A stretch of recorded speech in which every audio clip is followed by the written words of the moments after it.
अपने बच्चे का नामकरण इन्हीं के द्वारा करवा लो। तो असित मुनि जब आए तो राजा सुदोधन और रानी महामाया ने क्या किया, उस बच्चे को असित मुनि की गोदी में दे दिया। जब असित मुनि की गोदी में बच्चा दिया तो असित मुनि ने बच्चे को गोदी में लिया और क्या हुआ सुनो। बेहसे उठे नवजात के लक्षण लौने देखे। ध्यान से सुनना बड़ी मतलब की बात है। जब असित मुनि ने बच्चे को गोदी में लिया, उसके लक्षण देखे और क्या हुआ कि बेहसे उठे नवजात के लक्षण लौने देखे और भरी आए जुगनैन पुने निज जर्जर तन दे। असित मुनि ने जैसे ही बालक के सुंदर लक्षणों का चिंतन किया, असित मुनि जी बच्चे को देख करके मुस्कुराने लगे, हंसने लगे और तुरंत बाद असित मुनि जी रोने लगे। असित मुनि पहले मुस्कुराए, हंसे और तुरंत रोने लगे। ये दृश्य राजा सुदोधन ने देखा तो राजा सुदोधन हाथ जोड़ करके खड़े हो गए, कहने लगे असित मुनि जी, क्या मेरा बच्चा दुनिया में सकुशल तो रहेगा कि मौत को प्राप्त करेगा? उन्होंने कहा राजन निश्चिंत रहिए, चिंता की कोई बात नहीं है। आपके घर में जो पुत्र पैदा हुआ है, मैं ऐसा कहता हूं अगर ये पुत्र घर में रहा तो चक्रवर्ती सम्राट यानी राजा बनेगा, और यदि इसने घर परिवार को त्याग दिया तो आगे चल करके यही पुत्र बुद्ध बनेगा और बुद्ध बनकर के सारे जगत का कल्याण करेगा। राजा सुदोधन कहने लगे महाराज असित जी, ये तो सब ठीक है, लेकिन आप मुझे ये बता दो कि पहले तुम मेरे पुत्र को देख करके मुस्कुराए और फिर तुम रोने लगे, इसका क्या मतलब है? क्या कारण है कि मेरे बेटे को देख के पहले हंसे और रोने लगे? तो असित मुनि जी समझा रहे हैं, कैसे सुनो। असित मुनि जी समझा रहे हैं कि मैं क्यों रोया और क्यों हंसने लगा। सुख अनुभूति नहीं असमाई, बने मुस्कान छलके मुख आए।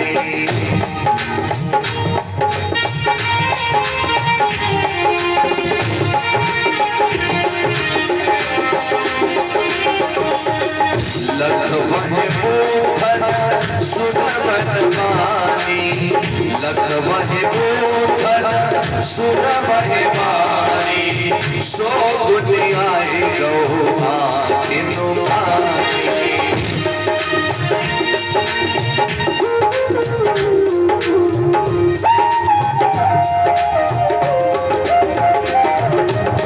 असित मुनि जी कहने लगे कि जब मैंने तुम्हारे बच्चे को गोदी में लिया और जब उसके लक्षण मैंने देखे, एक कहावत आपने सुनी होगी कि पूत के पांव पालना में दिखाई दे जाते हैं।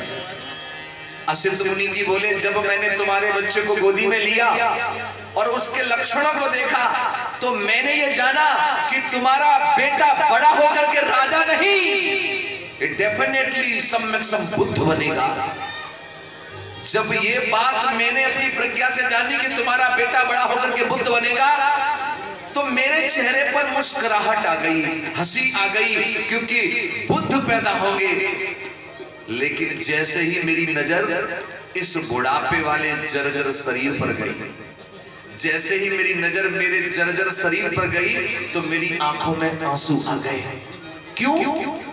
क्योंकि जब तुम्हारा बेटा बड़ा होकर के बुद्ध बनेगा तब तक मैं बूढ़ा होकर के मर जाऊंगा, अतः मैं तुम्हारे बेटे को बुद्ध बनता देख नहीं पाऊंगा। बस यही दुख के कारण मेरी आंखों में आंसू आ गए कि मैं बुद्ध का दर्शन नहीं कर पाऊंगा, तब तक मैं दुनिया से चला जाऊंगा। तब असित मुनि ने बच्चे को नाम दिया, और बच्चे को जो नाम दिया वो सहज सुख देने वाला नाम था सिद्धार्थ। क्या नाम दिया? सिद्धार्थ नाम दिया। असित मुनि तो चले गए, लेकिन कथा को सुनने वाले प्रेमियों, कथा का प्रसंग बदल गया। बच्चे को जन्म देने वाली बच्चे की मां महामाया जन्म देने के बाद बहुत बीमार पड़ गई। इतनी बीमार पड़ी कि राजा सुशोधन कई वैद्यों को अपने राजमहल में बुलवाते हैं, अपनी पत्नी का इलाज करवाते हैं, लेकिन उनकी पत्नी महामाया ठीक नहीं हो पा रही है। दिनों दिन उनकी हालत खराब होती जा रही है, और ज्यादा नहीं, केवल 7 दिन हुए हैं, 7 दिन बच्चे को जन्म देने के बाद। और 7वें दिन का जिक्र मैं आपको बताऊं, रानी महामाया बिस्तर पर लेटी हुई है, और उनके ही बगल में लेटा हुआ उनका बेटा सिद्धार्थ अपने बेटे के ऊपर ऐसे करके हाथ फेरने लगी है। और हाथ फेरते फेरते रानी महामाया की आंखों में आंसू आ जाते हैं, आंखों में आंसू भर लाई है। रानी महामाया रोने लगी है, और तभी उनके मुंह से एक चीख निकल गई, महाराज! एकदम राजा सुशोधन दौड़े दौड़े आए, कहने लगे, रानी महामाया, तुमने हमें बुलाया, हमें आवाज दी। रुंधे हुए गले से रानी महामाया कहने लगी, हाँ महाराज, हाँ महाराज, मैंने आपको बुलवाया, मैंने आपको आवाज दी। राजा सुशोधन ने देखा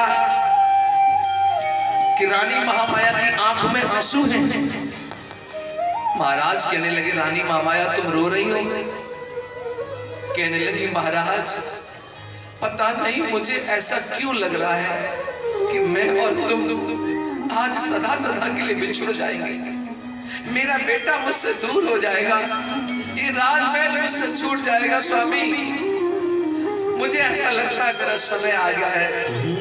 लेकिन महाराज, एक बात मैं आपसे कहना चाहती हूँ, मरने से पहले मेरा हाथ अपने हाथों में ले लो, ताकि मरते वक्त ये मुझे गम ना रहे कि मेरे पति का हाथ मुझसे छूट गया। इतने वचन सुनकर के राजा सुशोधन की आंखों में आंसू आ गए। राजा सुशोधन ने अपनी पत्नी का हाथ अपने हाथों में ले लिया और कहने लगे, ना रानी महामाया, ना, ऐसा मत बोलो कि तुम हमें छोड़ करके जाने वाली हो। अरे अभी अभी तो तुमने आंगन में फूल खिलाया है, तुम्हारे बिन ये बगिया कैसे महकेगी? महामाया, तुम कहीं नहीं जाने वाली हो, चुप रहो। तब रानी महामाया कहने लगी, महाराज एक बात मैं कहना चाहती हूँ, सुनो। तुम क्या बोली रो करके? ऐसा लागे मालिका, ऐसा लागे मालिका,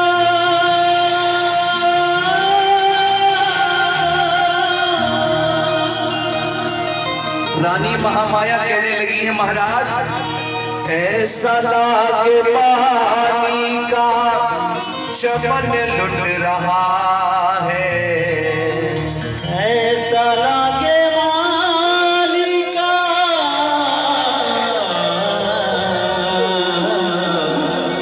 ऐसा लागे मालिका, चमन लुट रहा है।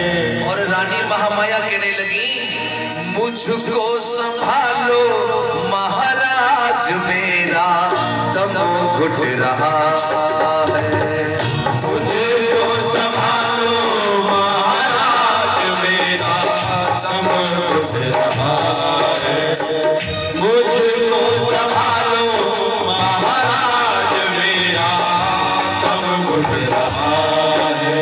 ओ दम घुट रहा है मेरा, दम घुट रहा है, दम घुट रहा है मेरा, दम घुट रहा है। मुझको संभालो महाराज, मेरा दम घुट रहा है। मुझको संभालो महाराज, मेरा दम घुट रहा है।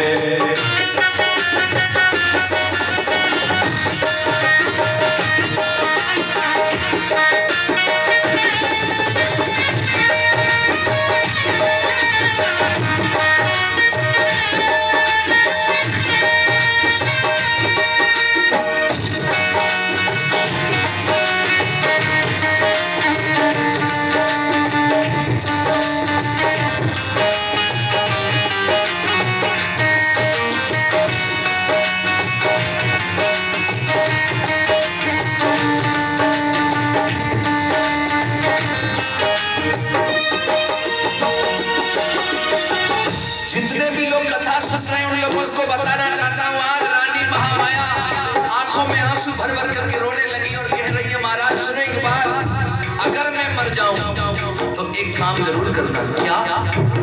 क्या बताने लगी? तुम रोना नहीं महाराज, रोना नहीं महाराज, केवल यही तक मेरा साथ है, कहीं बिछुड़ न जाए महामाया सो हाथों में ले लो मेरा हाथ है। हाथों में ले लो मेरा हाथ है,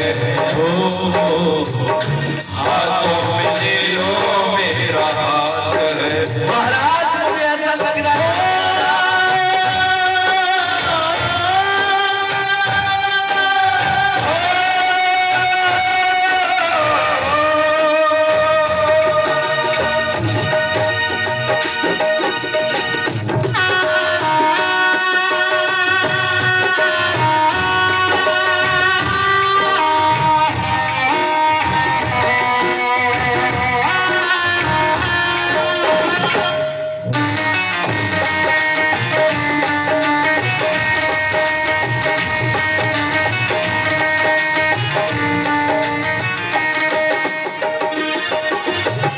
ऐसा लागे बादल में चांद छुप रहा है, ऐसा लागे बादल में चांद छुप रहा है। मुझको संभालो महाराज मेरा दम घुट रहा है। मुझको संभालो महाराज मेरा दम घुट रहा है।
जब रानी महामाया रो रही है, उसी समय उनका रोदन सुनकर के उनकी बहन प्रजापति गौतमी आ जाती है।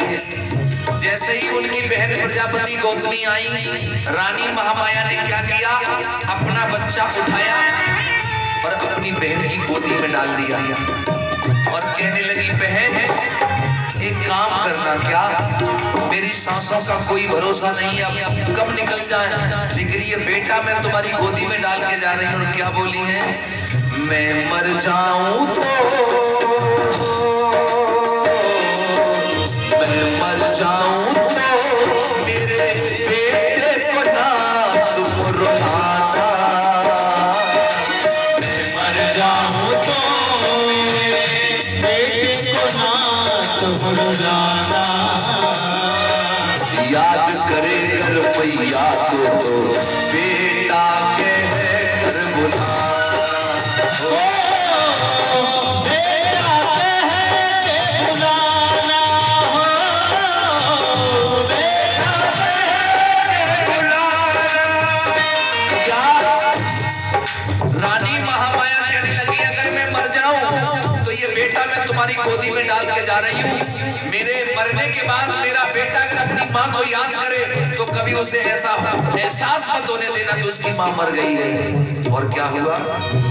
ऐसा लागे आज ये तो महल छुट रहा है, ऐसा लागे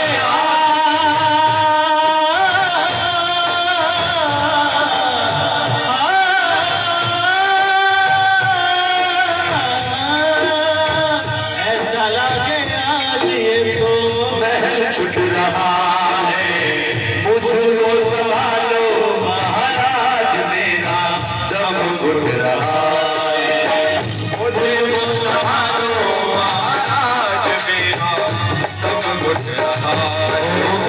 मुझे घुट रहा है, दम घुट रहा है, दम घुट रहा है, दम घुट रहा है।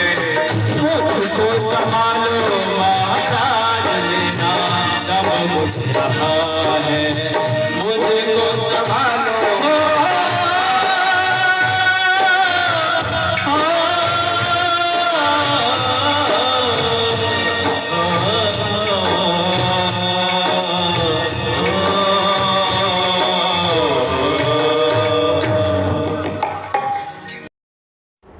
सब्सक्राइब करें आपके अपने चैनल समता आवाज़ टीवी को, बेल आइकन दबाना ना भूलें सबसे पहले हमारी वीडियो देखने के लिए।